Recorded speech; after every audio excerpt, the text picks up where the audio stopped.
Hey, Kevin here, top 100 financial advisor, two-time author, one-time bestseller, and we are here to talk about the stock market.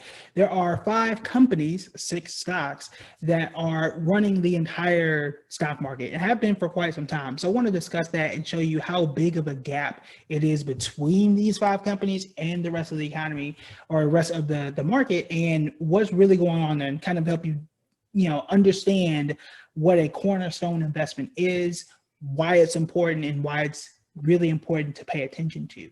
So let's go ahead and start. So we know right now that the S&P 500 is like the stock market. It is what we all watch. It's what a lot of these index funds are based on. It's really 505 companies, trivia question there. And we know that Tesla is going to be added in December. So we'll see if that number changes at all. I don't know if they're kicking anyone out or just adding Tesla and it'll be 506. We'll see. But the most important thing is these 5 companies, 6 stocks, you'll see why I say that in a second, run the entire thing because, or most of it. These 5 companies make up 75%, close to 75% of the entire returns and have been for quite some time. We're talking about Amazon, Apple, Microsoft, Facebook, and Google. Now, Google has 2 classes of stocks. If you look up the ticker symbol for Google, it'll pull up and say Alphabet. Alphabet owns Google. It was a new parent company thing that came out, I think maybe a year, maybe 2 years ago. But it's GOOG. That's one class. And you get another one that's GOOGL. As an investor, you don't need both. If you like one, they do about the same thing. If you are looking to invest in Google, just get whatever first one pops up. It really, really does not matter. It's literally the same company. But they do that for like shareholder, board member, CEO type stuff. Some classes have different benefits in terms of like one share gets 2 votes or whatever. But it's really not important for us. We're trying to make money. But those 5 companies make up 75%, close to 75% of the overall returns for the S&P 500. This is why when you look up and you see Apple's not doing well, Amazon not doing well, and the entire market is just garbage that day. This is the reason why.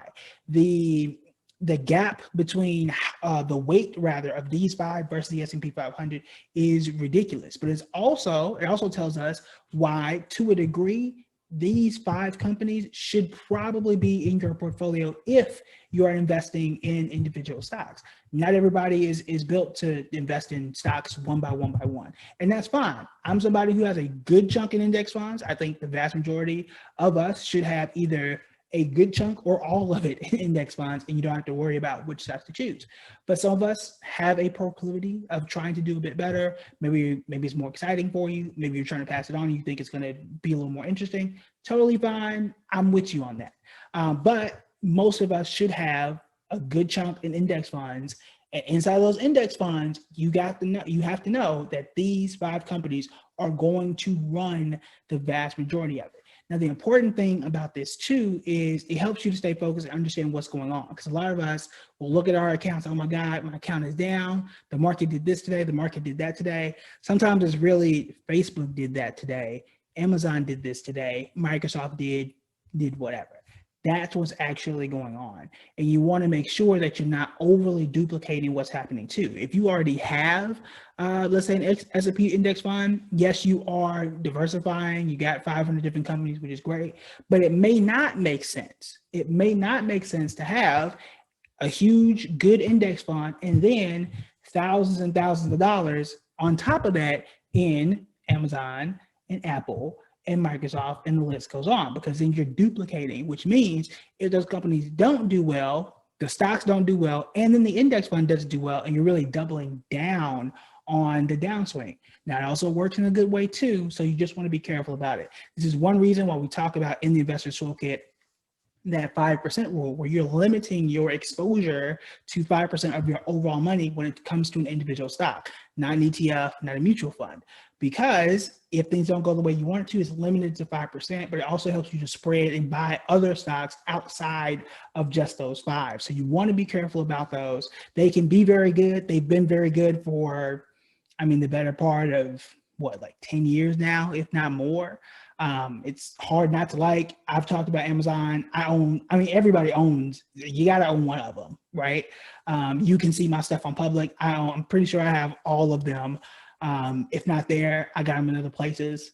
I can tell you that right now.